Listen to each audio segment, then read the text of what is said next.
Global Typhoon, Chairman TV. Weather update. Helping homeless people. Please subscribe.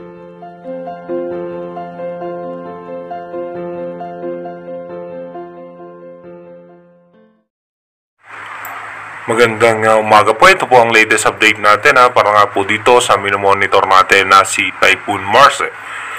Si Typhoon Marce nga po ay nasa parte na nga po ng West Philippine Sea. Ito nga po ay nakalayo na sa landmass ng Ilocos Norte.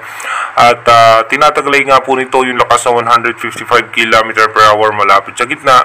At may pagbugso pa po yan na abot ng 215 km per hour. Mabagal pa rin nga po yung pagkilos ni bagyong Marce na nasa 10 km per hour. At nakataas pa rin yung storm wind signal number 3 sa parte nga po ng Ilocos Norte, at saka dito nga po sa ilang bahagi ng Northern Luzon. At meron na nga po tayong cloud cluster na minomonitor. Ayon nga po sa ating advanced weather forecast, ito nga po ay nasa 35% chance na papasok sa ating bansa at posibleng maging isang tropical depression or low pressure area lamang na makakaapekto muli sa parte ng Northern Luzon. At bukod nga po dyan, meron naman po tayong isa pang imo-monitor na kasunod nito na posible pong makaapekto naman sa parte ng Central Luzon.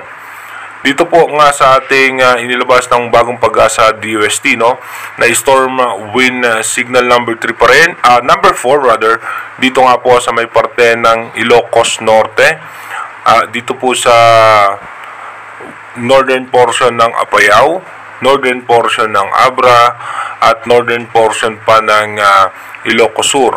Signal number 3 naman sa may babuyan ng Group of Islands, dito po sa may southern portion ng Apayao, southern portion ng Abra, at northern portion pa ng natitirang bahagi ng Ilocos Sur.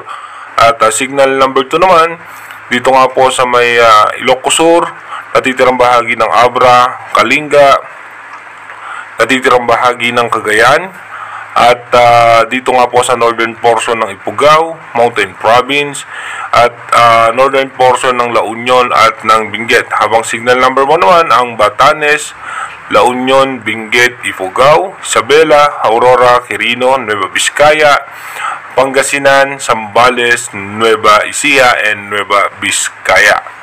Dito nga po makikita naman natin sa ating satellite image na ito nga po yung pinakasentro ni Typhoon Marce na nasa karagatan na nga ng West Philippine Sea. Kaya po tayo may mga storm wind signal pa dahil nga po yung kanyang extension ng kaulapan at kanyang diametro ay umaabot pa nga po yan dito sa may parte ng Ilocos region. At yung kanyang pinaka-extension pa ng kaulapan ay umaabot pa nga sa halos sa buong Northern Luzon.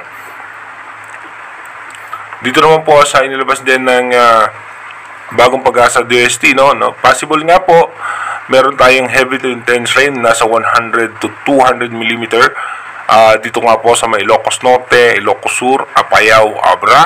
Moderate to heavy rain naman tayo na nasa 50 hanggang 100 mm dito naman po sa may parte ng La Union, Kalinga at Cagayan.